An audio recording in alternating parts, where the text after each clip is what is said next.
torch of freedom burn.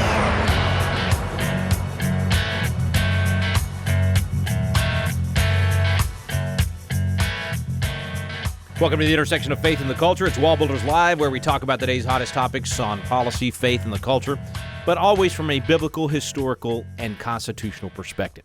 Thanks so much for joining us as a part of that conversation. And I got to tell you, I am just giddy about today's program. By the way, my name is Rick Green. I'm a former Texas legislator and America's Constitution coach.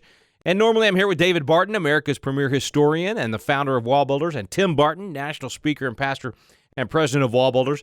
But today we're actually going to share with you an interview that I just had with Dr. Voddie Baucham. Pastor Voddie Baucham is a phenomenal leader, and I have been wanting to have him on the program for months and months. He has spoken at Patriot Academy multiple times and just knocked it out of the park every time. Absolutely love his teaching, been watching his videos online. He's been actually teaching in Zambia for the last 5 years. He's been living there. And is a dean of a theology program and pastor in a church and just doing phenomenal work there. And we're going to ask him about that as well. But he came and got online and went through our Patriot Academy was virtual this year. We couldn't get into the capitals because of all the COVID crackdowns. And so he joined us at Patriot Academy and just a phenomenal time of sharing. And so today and tomorrow, we're going to share that with you. The same way, if you're a longtime listener of WallBuilders Live, you know we have a legislators conference where we have a lot of great speakers come in, and we try to share as many of those sessions with you as we can. Same with Patriot Academy. With this virtual academy, we were able to interview a lot of these great folks from across the nation, and in this case, around the world, and then we're going to bring that to you here on WallBuilders Live over the next few weeks. So this one is Dr. Voddie Baucham. Here's Voddie Baucham at Patriot Academy. I am so excited about this session. I have been praying that we could get Voddie Baucham here at Patriot Academy for such a time as this. Voddie actually did the charge for our Patriot Academy years ago. Now, back then, he had a wannabe mustache, and that was it. Now, he has a beard that makes Vikings everywhere jealous. It's amazing. Anyway, Voddie is now in Africa. He's in Zambia at the African Christian University there, where he's the dean of theology. Used to be a pastor just outside of Houston, and just has been a wonderful voice in the church. And I know for me, I learned so much, Voddie, just watching you online, even now that you're around the world from where we are. And I'm just thankful you're here, man. There's so many questions I would love to ask you, but I want to just hand the time over to you. And then if there's time left, I know the students want to ask questions, and I'll probably jump in with some additional questions as well. So I'm going to hand it off to you. As you can see, we're doing kind of practical application. We've been doing biblical worldview and philosophy, but now they're working on actual campaigning and how to apply this stuff out there in the real world and make a difference in the culture. Anyway, I'm going to hand it off to you. Voddie, I love you, brother. Thank you so much for your time today. Yeah, absolutely. Bless you. And it's a pleasure and a privilege for me to be here. And I'll have a few remarks, but what I really want to do is I really want to give us time to interact as much as we can, Sure. especially on this format. But let me first say that I'm grateful for this opportunity. I have always thought so much of Patriot Academy, and I'm really excited to see young people getting involved in processes like this and actually learning and being taught. It's amazing and quite disappointing to me how little people tend to know about our system of government and how little they tend to know about how it works and about what it costs and what it requires. And what I've seen in my own life is this sort of process that went like this. I didn't know anything about what was going on politically. I knew historical names, right? But politicians were these sort of mythological figures. I grew up in Los Angeles, California, in South Central LA. And it was interesting. I was born in 1969. And so, that means I was a child of the 70s. And then in the 1970s, in your average Black home, there were 3 pictures on the wall. There was a picture of Jesus, Martin Luther King Jr., and John F. Kennedy. It was just not at all uncommon to see those three pictures everywhere you went. And it's funny how, and I run into people from my generation, that's kind of a running joke. Even if I've never met them before, we can laugh about that because it was so common to have those three pictures. And so for me, I had an understanding of politics as something far off, something almost mythical, if you will. And there were all these big issues. And as a Black person, these big issues surrounding race and ethnicity and history of slavery and Jim Crow and, civil rights movement and things like this. So I thought about it in these ways. And then all of a sudden I came of age and, had an opportunity to begin to participate in voting. And all of a sudden now, it wasn't far off anymore. It was kind of right here, and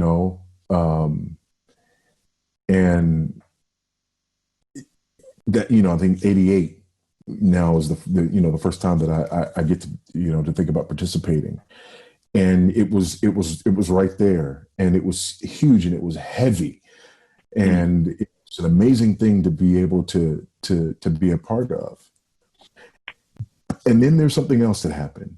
Shortly after that, the Gulf War happens.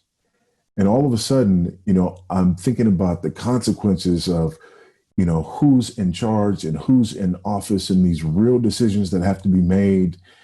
And that really sort of transformed the way that I thought about these issues as well. And then having opportunities to meet people who serve in political office and to have a relationship with people who served in political office, and just to recognize that not only are these just regular people, but these are regular people who need to be discipled. And that's when I began to my mind began to open up to this idea that people serving in politics, it's not like there's the church and there's the gospel and there's Jesus and what he does in our lives. And then there's politics, which is something different. No. We're called to disciple the nations. That's right. And part of that, all of a sudden, as a pastor, I began to realize that it's my responsibility to disciple my people to be good citizens, but also to disciple the people around me who were serving in political offices. And so one of the things that we did in our church in Houston was, we prayed. I mean, we had prayer services, and God's very clear about prayer. And there are a number of areas in scripture where we're told to pray, right? We pray that the Lord of the harvest will send forth laborers. We pray, for one another. We pray for kings and those in authority. Well, what does that mean? And I had been around where people would, let's pray for the president, or let's pray for, this, or an election's coming up, so let's pray. So we just began to really look into that and take that seriously. So what we did was every week we would pray for our leaders. But what that looked like is we divided the year up into 3 parts. And on 1/3 of the year, we prayed for the executive branch, 1/3 for the legislative branch, and 1/3 for the judicial branch. And then each week we would go down the list of a national, state, and local leader in each of those branches and pray for those individuals. And then what we would do is we would write them a letter, and people could sign the letter. We signed it, front and back and everything, for the people who were there at that service where we prayed for these folks. Send them a letter and say, hey, our church prayed for you, this week, and here's a letter. It was signed. And a quarter to a third of the people responded to us. Wow. And it was things like, first of all, thank you so much for praying. And especially when we got down to like the city comptroller or something like that. And people were like, nobody prays for this, the city. Nobody does this, and so, if you're doing 52 weeks and you're going through 3 different branches and you're doing federal, state, and local, our people were learning that that idea of kings and those in authority is much broader than who the president is. and building relationships with those people. And building relationships. Some of them came to visit our church because they just wanted to visit this church where people prayed for them and sent them a letter. But some of them actually sent us prayer lists. Wow. And it was like, thank you so much for praying. Here's some specific things that you can be praying about. Some of them did it even after that. So, they got a letter from us months before that we prayed for them. Well, several months later, they've got some big thing happening, and they just wrote our church and said, hey, you guys prayed for me before. Would you pray for me? Because I've got, this happening or whatever. And there were some relationships that came out of that, and some relationships where there were opportunities to minister to people.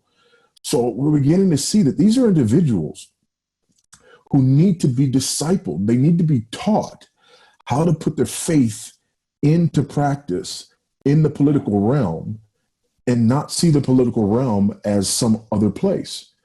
And that didn't just mean I'm going to do the same thing that everybody else in politics does, but I'm just going to pray before it. It meant, here's how you think critically and biblically about not only your role, but your very understanding of what it means to be in a representative, what it means to be in the government, and so on and so forth. And so that really, just began to transform my thinking on this. Another thing that has really transformed my thinking on this is living outside of the United States. This is our second time living outside of the United States. The first time I went to school in Oxford, and I didn't think that living in the United Kingdom would be so much different, that living in England would be so much different than living in the United States. But even living in the UK was so different from the US, and it just really made me appreciate America. And then now for the last 5 years, we've been living in Zambia, and it has really made me appreciate America from a historical perspective and from a practical perspective, just what we have and what we're called to steward, and how precious and how precarious it is. And so this has sort of been, my journey and all that. The other thing is I'm here at African Christian University in Zambia, and it is a classical Christian liberal arts biblical worldview university. And so it's almost like I'm having an opportunity to be a part of something where people are building in the type of foundations that led America to be what America is. The things that we take for granted. Wow. These are the things that I'm having an opportunity to teach a generation of students who have a view toward transforming their culture into something that resembles what we have. Wow. And so I know Americans complain a lot, but there's no place better. I've never appreciated America more. And anybody who's complaining about America, I just always tell them, go live somewhere else for 6 months. You'll never do it again. You'll never do it again. God has been good to us. And so anyway.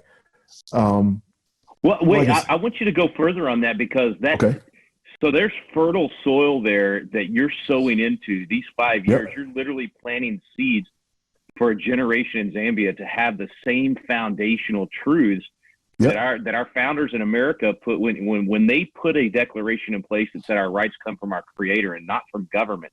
That basic idea, and then having a biblical worldview where you're literally using God's commands and making disciples that will follow those commands and not separate government or family or work from what they believe. That's huge, Voddie. I knew you were over there for a reason, but that's a huge reason. That's a generational reason for that nation and frankly, that continent. Absolutely. And not only that, but this country, there's about 18 million, somewhere between 15 and 18 million people here. It's a small country. And so the level of influence here, number one, it's a small country. Number two, it's a constitutionally Christian republic. There are only a few in the world. And then, number three, this particular institution is a very unique one. And so the things that we are able to do, and we have a student labor program, so we're teaching students about the importance of work And what I tell people is our school, just think early Harvard meets Tuskegee Institute. Oh, wow. And that's who we are as an institution. And the fruit that we're seeing is absolutely incredible. And it's interesting because there are a lot of people, a lot of Africans believe that America and the West is what it is because white people are superior. They literally believe that. It boggles the mind. And so part of what I'm having to do here is sort of deprogram that and go, wait a minute, guys. Let's look at a world map and let's talk about the freest societies in the world and the least corrupt societies in the world. And let's also overlay that with the societies where the gospel has penetrated the deepest. Yeah. And you'll see that it's not whiteness that makes the difference. It is the gospel, because Eastern Europe is white, but it's not as free or prosperous as Western Europe because the gospel has not prospered in Eastern Europe like it has in Western Europe. In Southern Europe, it hasn't prospered the same as it has in Northern Europe or in the United States. See, so I try to get them to sort of see and understand that it is the gospel. It is the penetration of the gospel and these ideals that come from the gospel that bear that fruit. When you look at, cultures where minorities are the freest and the best treated and the most integrated, it is those areas where the gospel has penetrated, where women are the freest and the safest. It is where the gospel has penetrated. And so it's been amazing to help people get a hold of that. And the other thing is, people are thinking, well, Christianity it's a Western religion, it's a white religion. No. Christianity was on the continent of Africa before it was in North America, right? And so we know names like Augustine and Athanasius, but a lot of people don't know that those are Africans. Wow. And so it's amazing to help people understand those two things. Yeah. Number one, that Christianity is not Western or white. And number two, it's not whiteness that has caused prosperity and freedom around the world, but it's the gospel that has caused prosperity and freedom around the world. And oh, by the way, it's that foundation that we're laying in this institution that is going to bring greater degrees of freedom and prosperity in this country in the near future. That is so good. And since you mentioned Eastern Europe, I want to talk about Marxist philosophy and whether or not it can abide with a Christian worldview. But don't let me forget, we've got to talk about figuring out a way to get some of your students to Patriot Academy, because even if it's online or some way to help them get some of this process. And we've had some from Canada, but no other countries. And I would love to be able to expand that, and the way you're planting those seeds there, what a wonderful opportunity. Anyway, but let's talk about the whole Marxist thing and this critical theory and all these things that are now seeping into American culture. Not seeping, they're being poured into American culture, and how that's tearing us apart right now. How does Marxism and biblical worldview compete in America right now from your perspective? Stay with us, folks. We got to take a quick break. We will get Voddie Baucham's answer to that in just a moment when we return on WallBuilders Live.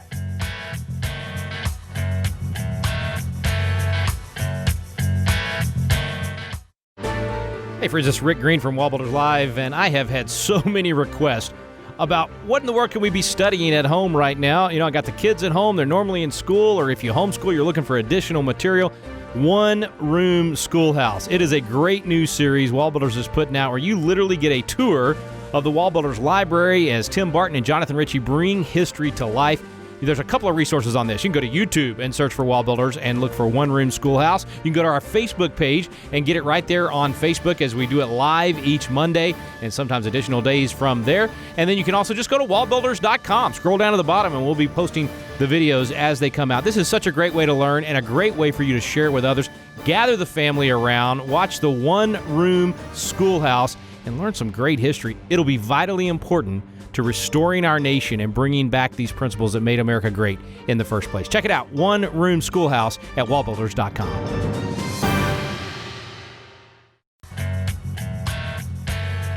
Welcome back to WallBuilders Live. Thanks for staying with us. We have Voddie Baucham with us. This is an interview that I had with him during Patriot Academy just last week. And I had just asked him before the break about biblical worldview versus Marxism in our culture right now and how they are competing in the culture for the hearts and minds of Americans. I'm going to try to do this quickly. We understand Marxism writ large, right? There's classical Marxism, and classical Marxism, Karl Marx, Germany, Marxism, socialism, communism. We understand the dividing of the world into the haves and the have-nots, the bourgeoisie and the proletariat, the people who control the means of production and the people who do not control the means of production.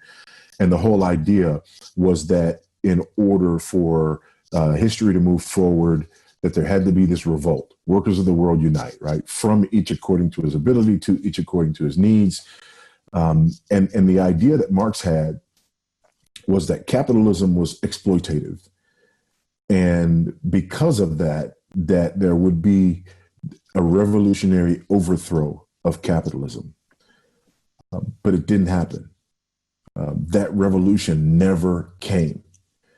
And the Marxists in the 19th century were really sort of discouraged about this. In the 19th and 20th century, were really discouraged about this. But some of them kind of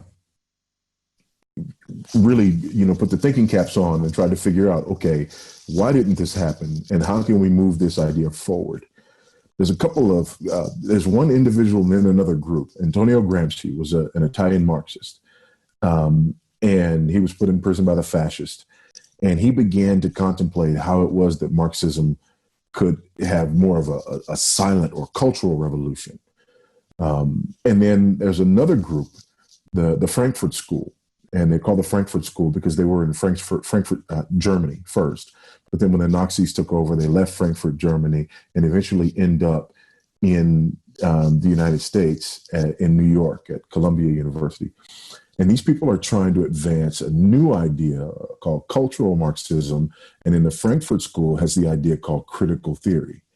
They're all based on the same Marxist concepts, but with Gramsci's influence. So Gramsci's idea is that all cultures are built on oppression, and that oppression is called hegemony.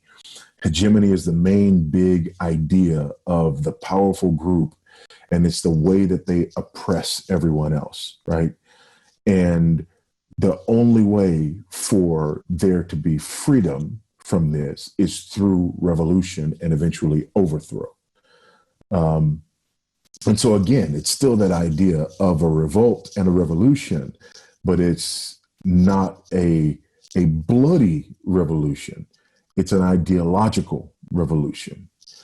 It is inherently anti-capitalistic, and it is inherently atheistic and anti-Christian in its nature. And so by default, it is inconsistent with Christianity because it is inherently atheist. Their understanding of the world and the way the world works, that power dynamics are the way the world works. Not that there is a God who is all powerful, but that there is always a group of individuals who have power and other groups of individuals who are oppressed by them because they don't have power.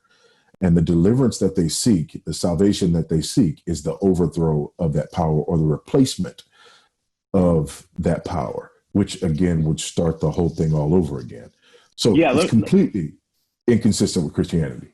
And if I could interrupt you right there, because of what you said earlier about kind of how you came to the understanding of politics not being separate from the Bible or a biblical worldview, because the church has stepped out in the last 40 years and been pushed out of the public arena, that has made us ripe for that Marxist theory to come in and to, since they cannot abide together. And if you're going to make government God, you got to move God and the church into a frankly non-essential place within the culture.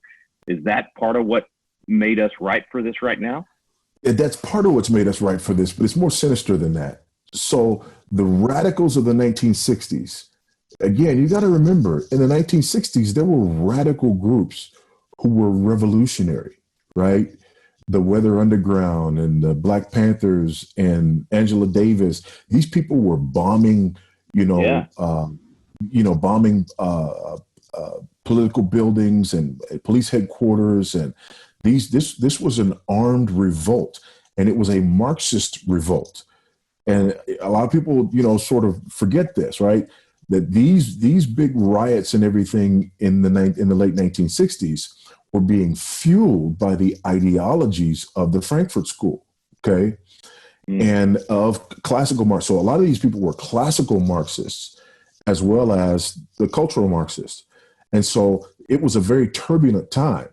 And so what happened to these people? Did they just disappear and stop bombing things? Well, some of them went to jail, but most of them went to the universities.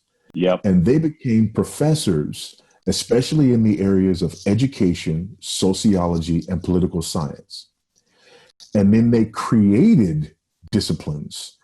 James Lindsey and Helen Pluckrose and Peter Boghossian have coined this phrase of grievance studies. And so you have ethnic studies, queer studies, feminist studies, women's studies, African-American studies, Chicano studies, anything with studies on the end of it, right? The Weather Underground and the Black Panthers and Angela Davis, these people were bombing,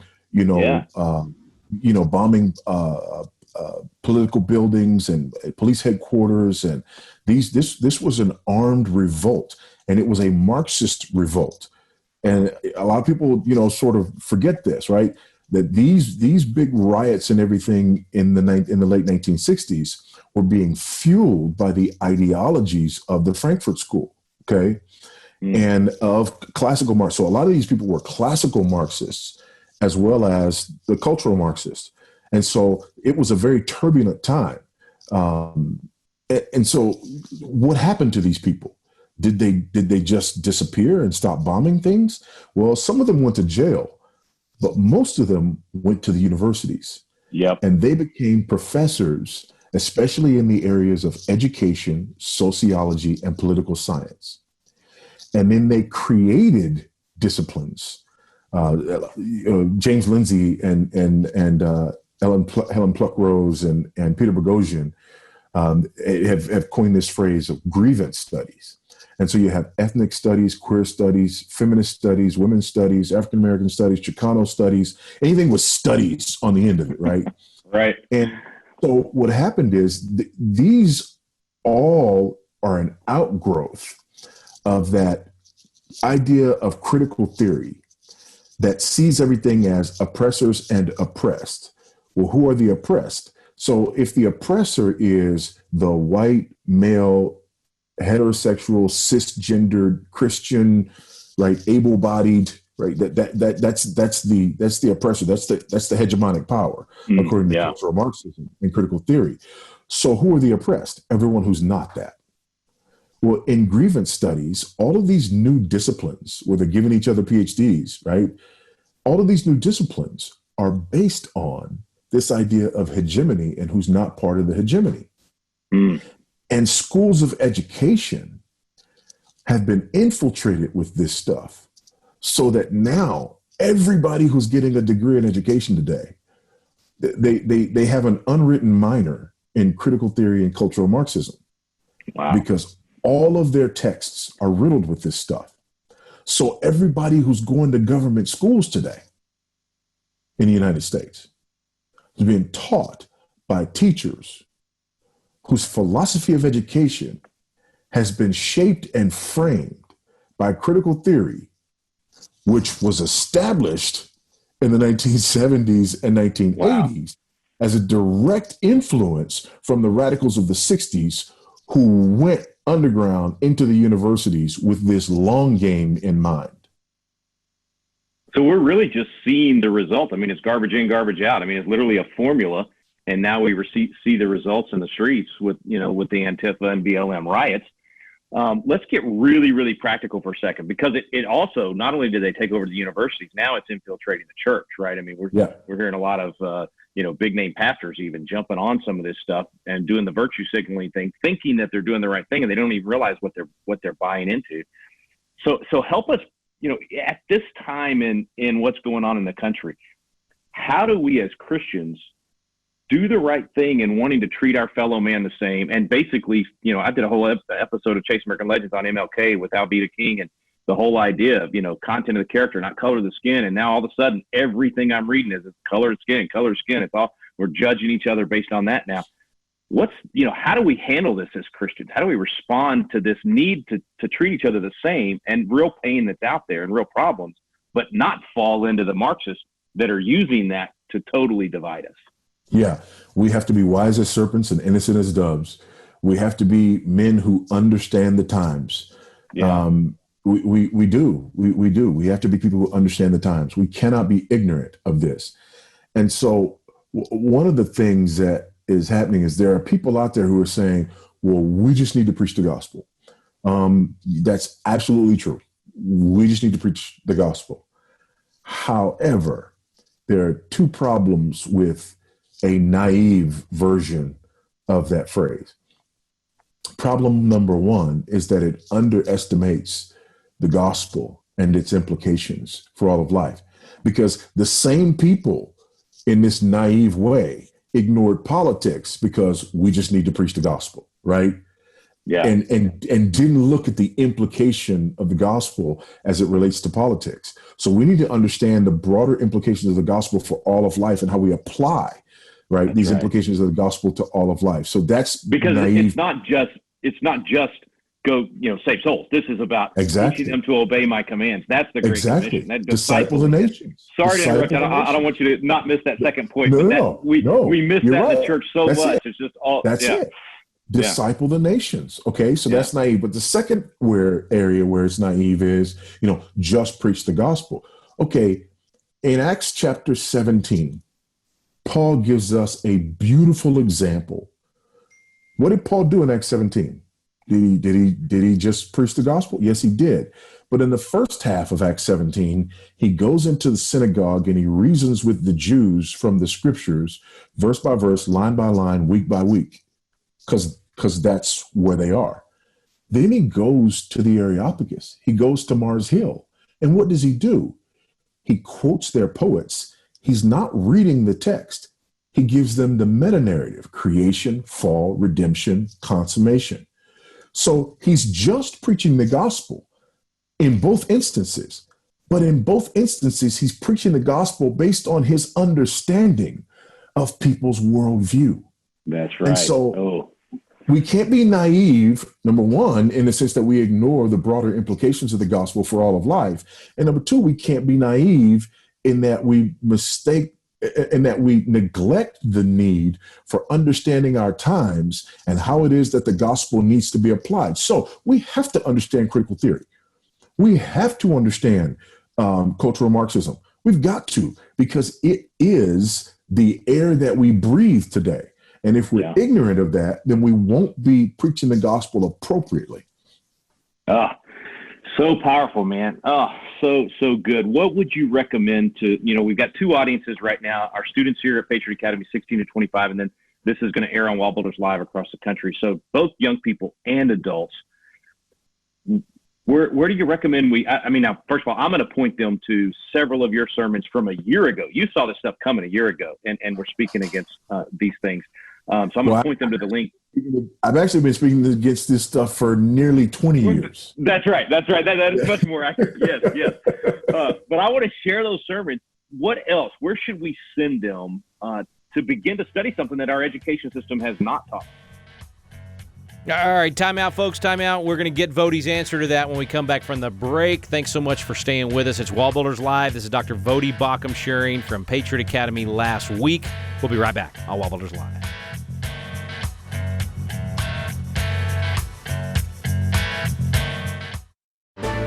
Hey, friends, it's Rick Green from WallBuilders Live, and I have had so many requests about what in the world can we be studying at home right now. I got the kids at home. They're normally in school, or if you homeschool, you're looking for additional material. One Room Schoolhouse. It is a great new series WallBuilders is putting out where you literally get a tour of the WallBuilders library as Tim Barton and Jonathan Ritchie bring history to life. there's a couple of resources on this. You can go to YouTube and search for WallBuilders and look for One Room Schoolhouse. You can go to our Facebook page and get it right there on Facebook as we do it live each Monday and sometimes additional days from there. And then you can also just go to wallbuilders.com. Scroll down to the bottom and we'll be posting the videos as they come out. This is such a great way to learn and a great way for you to share with others. Gather the family around, watch the One Room Schoolhouse, and learn some great history. It'll be vitally important to restoring our nation and bringing back these principles that made America great in the first place. Check it out, One Room Schoolhouse at wallbuilders.com.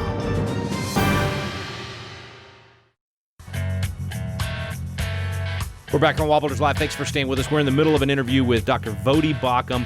We had actually the first part of this yesterday, so if you want to go online to wallbuilderslive.com right now, you can get both parts. But we were in the middle of getting an answer from him when we went to break, and I was asking him for good resources for how to recognize this Marxism that's out there and how to fight back against it. Here's his answer. Yeah, I think there are a couple of resources that I find very helpful. One of them is Neil Shinvey. Neil Shinvey is an apologist. Neil Shinvey is a PhD theoretical chemist guy who's a brilliant, chemist, but he's an apologist, and he has done a lot of work in this area and has put a lot of it on his website. Neil Shinvey Apologetics. I can't remember the exact, but just Neil, Shenvi, Neil Shinvey. There's a lot of stuff there that will be very helpful in getting up to speed very quickly. And then there's another guy. He's an atheist guy, but his name is James Lindsey. And James Lindsey has New Discourses. And New Discourses, he's working on an encyclopedia, for example, of terms. Because one of the things that these people have done, it's very cultic. They've created new terms and they've redefined old terms. So racism used to mean one thing, now it means another. White supremacy used to mean one thing, now it means another. And so you've got to learn, these new terms in order to understand what people are talking about, because this is what's happening to a lot of churches. They think they know what's being discussed, right? They think social justice is just justice, right? Yeah. It's just applying biblical justice to the social realm. Well, actually, no, it's not. Social justice is redistributive justice. And they think racism is just the idea of judging people according to their race or mistreating people according to their race. No. The very definition of racism today is systemic. So people go, do you believe in systemic racism? They're saying, do you believe in racism? Because all racism is systemic racism. Well, what does that mean? Does that mean that there are systems like Jim Crow? And no. Systemic racism means any and all disparities between Black people and white people. So it's the outcome, not even just the intent. Yes, absolutely. Wow. The intent means nothing. Okay. And so when you have these new terminologies, so racism is disparate outcomes. Social justice is redistributive. So social justice is based on the new definition of racism, and it is about redistributing wealth. Mm. And so Christians hear this and they're like, well, of course we're for social justice. Yeah, well, it's one of my favorite movies is The Princess Bride. And if you don't like The Princess Bride, then just, you might not really be here. No, you might not really be a Christian, but Inigo Montoya, his line, the one guy keeps on going, inconceivable, right? And Inigo Montoya at one point goes, you keep on using that word. I do not think it means what you think it means. And there's a lot of that going on with a lot of this terminology. People are using social justice, but they don't know what they mean. People are using systemic racism. They don't know what they mean, right? And so a lot of Christians are and by the way, this is intentional. This deception is intentional. Because that's how you gain power, right? Right. If I determine what the rules are, and if I determine what everything means, then you are at my mercy, right? if I set the rules and I win, so sometimes, my kids will be playing a game and they like to make up games. And all of a sudden they make up a game and one of them's not doing so well at the game. And so they'll go, no. And they'll give a new rule to the game. Right. So they can get an advantage, and this is exactly what's happening right now.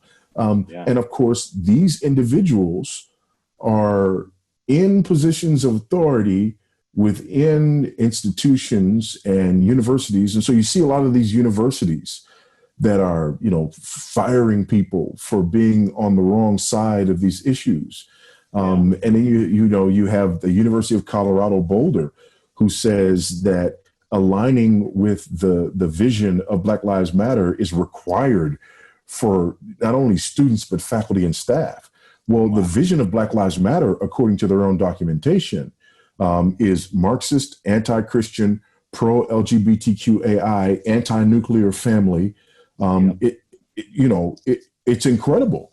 So essentially, the University of Colorado Boulder has said biblical Christianity disqualifies you from being a student or a member of faculty or staff at the University of Colorado Boulder. So and people are just swallowing it. And so you got Black athletes at places like the University of Kansas, who are threatening to leave school if a student wasn't expelled because of a quote that they deemed racist. But at the University of Colorado, apparently there are no Christian football players, because you got people who are happy to play for them, even though they're being forced to accept the ideology of an inherently and openly and overtly anti-Christian organization called Black Lives Matter. Wow.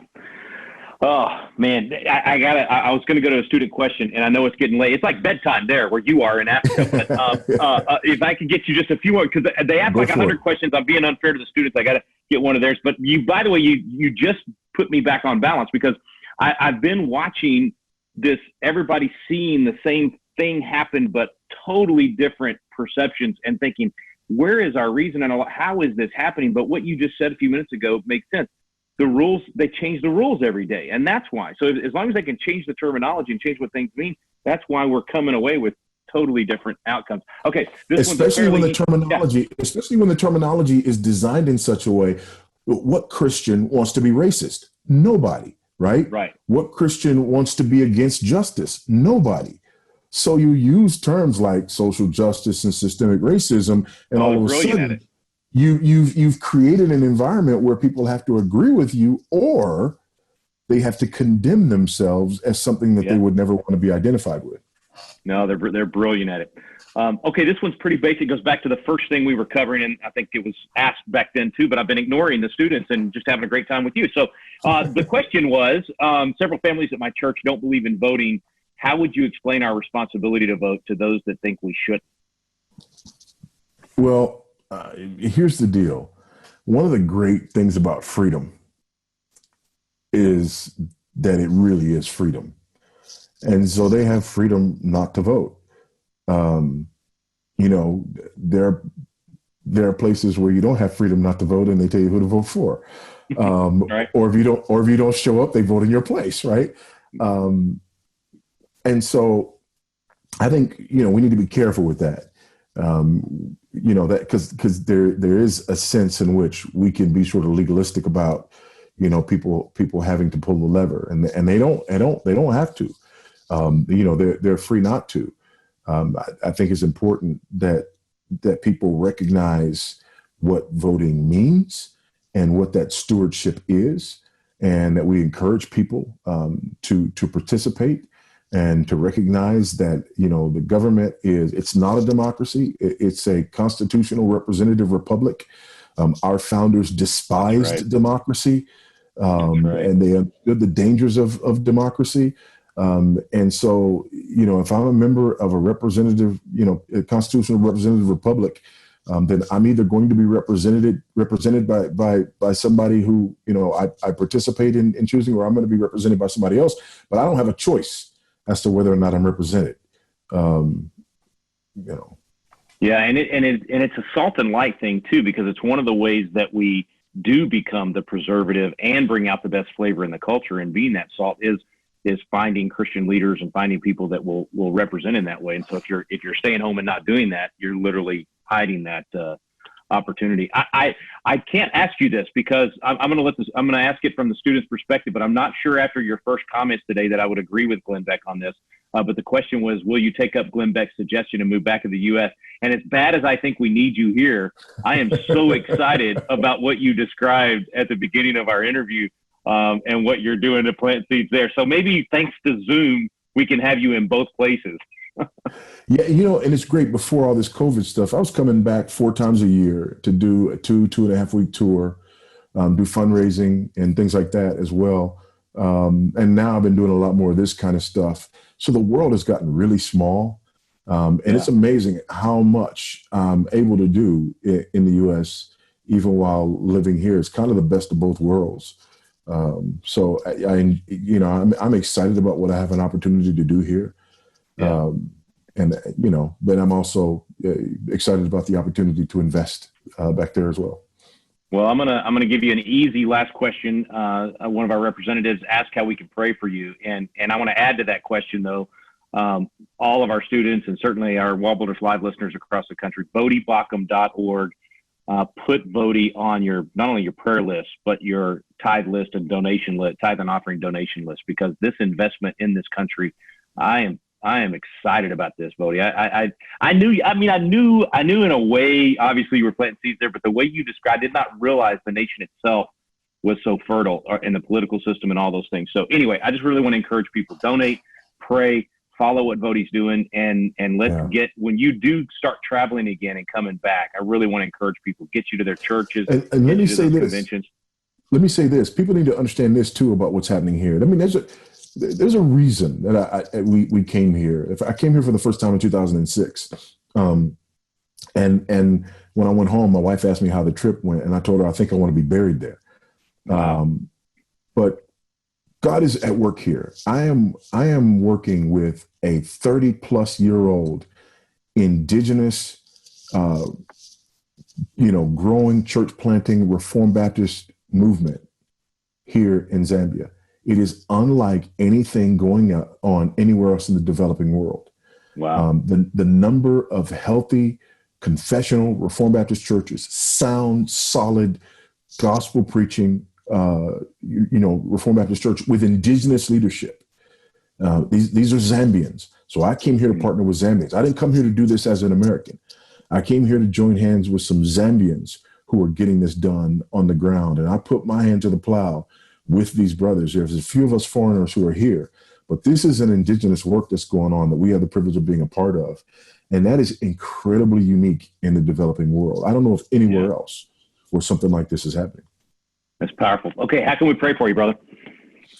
Well, my family and I, we just bought a piece of land here. We're getting ready to build a house. So that's an adventure anytime. But for us in this setting and under these circumstances, it's huge. It's huge, but it's a really important step for us. It's, something that we need to do at this point, and something, whether we stay here or not, that'll be beneficial to us and to the work here. So pray for us in that. Well, and I know you get a ton of requests. So I'll also be praying for your discernment and wisdom on time and where to do all that. And I can't thank you enough for giving us, I started to say your afternoon, your evening, and letting us get you late at night for your time. What a blessing, Voddie. We'll be following you and helping every way that we can. And thanks for investing in these young people today as well. Absolutely. It's my pleasure. I really appreciate what you do. And I'm grateful for, the role that you're playing. I think it's incredibly important. And I really am. I'm honored to have played this small part in it. Well, unfortunately, I found out today you were born only 2 years before me. I was going to blame the fact that your beard is so much better than me that you must be older, but only 2 years older. I don't think I could get that beard even in 2 years. Anyway, love you, brother. God bless you, man. We'll see you soon. Bless you. Thank you. All right, friends, I hope you learned as much as I did in that time with Voddie Baucham. If you happen to join us in the middle of the program today, this was a 2-part series with Dr. Voddie Baucham speaking at Patriot Academy just last week. Hope that you've enjoyed that. If you missed that first part, it's available on our website right now, wallbuilderslive.com, wallbuilderslive.com, and you can share both of those episodes with your friends and family. Get them educated on this, the dangers of Marxism in our culture, how they're using Black Lives Matters and Antifa and the things they're doing. It's just got to be exposed, and Voddie is just so good at that. And we encourage you to support his ministry as well. Incredible work he's doing there in Zambia, and what a great opportunity to sow the seeds of freedom in that culture. So we've got links today at our website where you can do that. Thanks so much for listening. You've been listening to WallBuilders Live. We stand undivided.